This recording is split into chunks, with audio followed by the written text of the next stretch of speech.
রোববার রাত ৩টা রাতের নিস্তব্ধতা ভেঙে উৎসবে মেতে ওঠে রাজধানীর হাতের ঝিল। এএফসি নারী এশিয়ান কাপে প্রথমবারের মতো মূল পর্বে জায়গা করে নেয় বাংলাদেশ নারী ফুটবল দলকে বরণ করে নিতে সেখানে জড়ো হন হাজারো মানুষ। আতশবাজি স্লোগানে মুখর হয়ে ওঠে হাতের ঝিলের অ্যাম্ফি থিয়েটার। বাফুফের পক্ষ থেকে আয়োজিত জমকালো এই সংবর্ধনায় ফুটবল প্রেমীরা উদযাপন করেন আফ্রিদা, ঋতুপর্ণা, মনিকাদের সাফল্য। আজকে যে এই পর্যায়ে আমরা আসছি, এটা হচ্ছে একটা ছেলের টিম ওয়ার্ক। ফুটবল খেলা কোনো ইন্ডিভিজুয়াল খেলা না।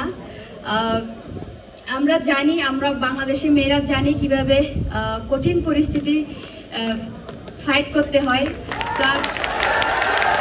সোমবার সকালে ভুটানের লিগ খেলতে দেশ ছাড়বেন ঋতুপর্ণা চাকমা ও মনিকা চাকমা।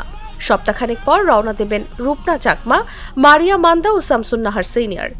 তাই সময়ের সীমাবদ্ধতায় গভীর রাতেই এই আয়োজন।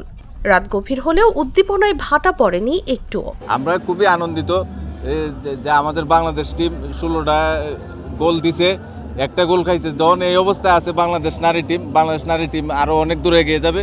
তাদের জন্য রাত 1টা 2টা না, মানে যতটাই বাজুক আমরা তাদেরকে স্বাগত জানানোর জন্য রাজপথে আছি। ইনশাল্লাহ তাদেরকে স্বাগত জানিয়ে আমরা ঘরে ফিরবো। আগামী দিন নারীদের জন্য খুব সুন্দরই হবে ইনশাল্লাহ। বাংলাদেশ আরও এগিয়ে যাবে এবং বাংলাদেশ একদিন বিশ্বকাপ ছিনিয়ে আনবে ইনশাল্লাহ। আর যেহেতু আজকের এই এশিয়া কোয়ালিফাই, তার মানে তো আমাদের প্রত্যাশা, আমাদের স্বপ্ন আরও বড় হচ্ছে। তো অবশ্যই আমরা সেই জায়গাটা থেকে স্বপ্ন দেখতেই পারি যে আমাদের নারী ফুটবল টিম কোনো একটা সময় বিশ্বকাপ খেলবে ইনশাল্লাহ। সংবর্ধনা অনুষ্ঠানে বাফুফে সভাপতি বলেন, নারী ফুটবলারদের এই সাফল্য সমাজে ইতিবাচক পরিবর্তনের বার্তা বহন করছে। সংস্কৃতি উপদেষ্টাও আশাবাদ ব্যক্ত করেন, ভবিষ্যতেও এ ধারা অব্যাহত থাকবে।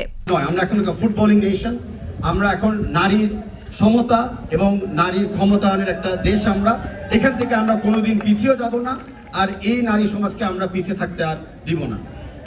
আপনারা যারা 23 জন লড়েছেন দেশের জন্য, নারী সমাজের জন্য, আমি আপনাদের ধন্যবাদ জানাচ্ছি। মানে আমরা জানি যে পায়ে যখন বল থাকে তখন ফুটবল খেলাটা ভেরি ইজি, কিন্তু যখন পায়ে বল থাকে না তখন ওই ফুটবলার কি করে, এটা হচ্ছে সবচেয়ে গুরুত্বপূর্ণ। আমি লাস্ট খেলাটা দেখার সময় যে খেলাটা দেখেছি মায়ানমারের, আমি দেখেছি এর আগেও আমি ওদের খেলা দেখেছি, আর এখনকার খেলার মধ্যে পার্থক্য হচ্ছে ওদের পায়ে যখন বল থাকে না ওরা পজিশনটা তখন কিভাবে নিচ্ছে। This is amazing. I mean you guys are amazing, just keep rocking. Thank you. এর আগে দিবাগত রাত 1টার দিকে হযরত শাহজালাল আন্তর্জাতিক বিমানবন্দরে অবতরণ করেন নারী ফুটবলাররা। তাসলিমা তিথি, জাগো নিউজ, ঢাকা।